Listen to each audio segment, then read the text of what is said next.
Very, very motivational music. Okay, hey everyone. I'll just wait for a few people to come down and sit down and listen to the talk. Just so you guys know that that is actually not what I'm talking about. I changed my mind, and I just didn't really feel like talking about that. I was on the phone with Heather, and she was like, "What are you going to talk about?" I was just like, "Recycling, innovation, art, and community. It's going to be good." And then last week, I was like, "I really don't really feel like no." And then I made the slides yesterday, and I was like, Okay, so my name is Tahir Karmali. I am a photographer and conceptual artist. And I have 13 minutes to go, so let's make this quick. The subjects that I deal with are largely to do with identity, objects, groups, histories, and narrative. Is that how you spell narrative? You can't even see the E, so you don't even know. So this is a blank slide. I'm going to talk to you guys about moving apartment. And I think that moving is something that everybody has done at some point in their life. Who's moved before? You've moved? What? I can't hear you.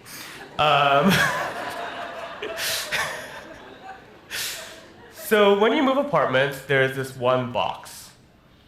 And there's that box that you put everything that is important to you, like the valuable box. It's your box of valuables.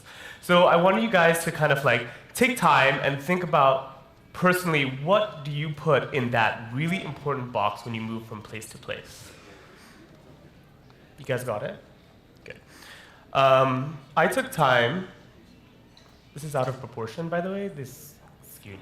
I took time to take photographs of male sex workers in Nairobi, Kenya. And I asked them to pick their most valuable possession. And in Nairobi, and specifically in Kenya, homosexuality and prostitution are basically illegal and something that people could be charged against. Even though prostitution isn't something that is defined under the law, male sex workers and sex workers suffer prosecution and basically are marginalized communities. And I wanted to look at these people and figure out how do they see value and what do they see in their values and how can they pick one object that represents who they are personally and how that looks onto other people and how you can look at this photograph and understand who they are by understanding the value of their object, right?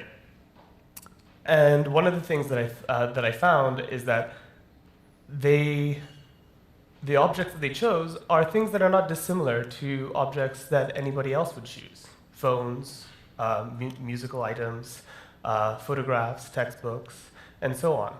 So really, how are they different from the rest of us?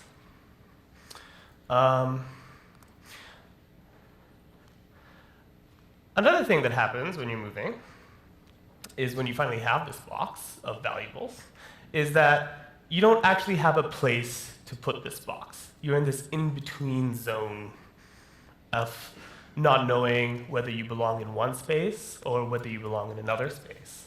And this is a very interesting space to occupy because it's something that is not yet defined. It is defined by displacement, being removed from your home, being in between places, not being able to actually call one specific location home. So when I moved to New York, I found myself in this space. And I went out to photograph other expatriates and other people that kind of occupied the space of not really being here or there. Now, this is a largely conceptual project where I took portraits of people who identified as diaspora and identified as well as being from New York. And how do they occupy this space? And with my practice, I often use objects to sort of define identities, to look for narratives. But the object wasn't something that you could hold. The object wasn't something you could adorn. The object was a sense of place. And what is this space that defines these people? But the thing is that it's not entirely clear what the space is that defines the people. It's a picture of me. Hey. And that one. There.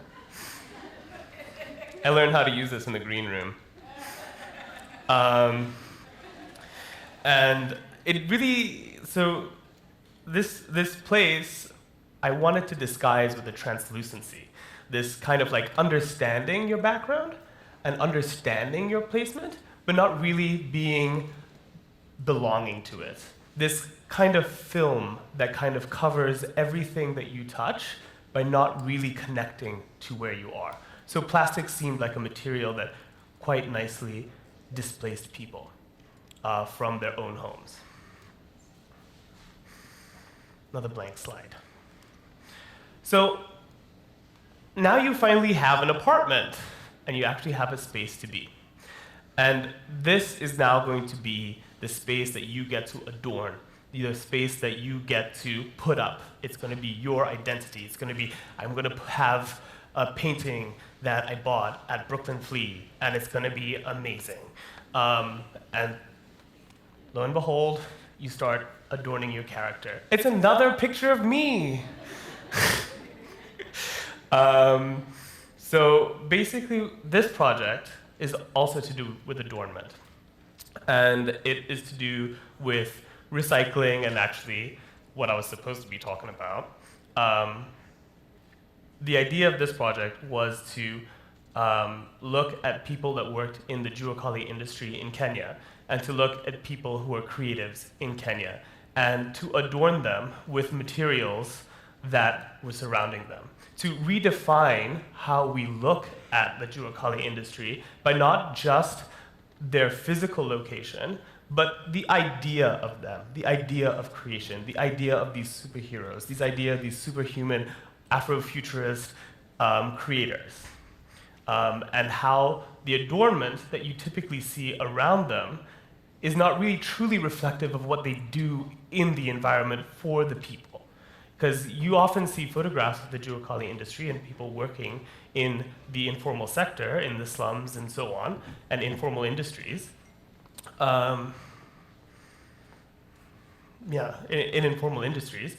So, and those are usually, like Teddy said, poverty porn. It's like not a formalized settlement, it's not pretty walls, it's not running water, it's not what you think it is. But what these people do in terms of creation and adornment, and internally how they feel, is something beyond that.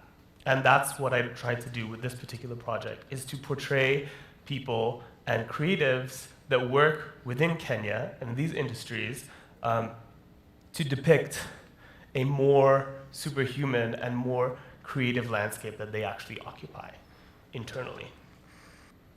Okay, so you can actually log on to my website. And you can follow me on Instagram and Twitter. It's TACAKA. And just quickly, I'm going to do a little plug for my microlab. It's number 2, right? Microlab 2, we're going to be doing a lot of interesting things, and I'm shamelessly plugging my microlab because I'm also using it to create more artwork that hopefully you guys get to see as a result of SwitchPoint. And I'm 5 minutes under, so thank you very much. And I hope you have a great time.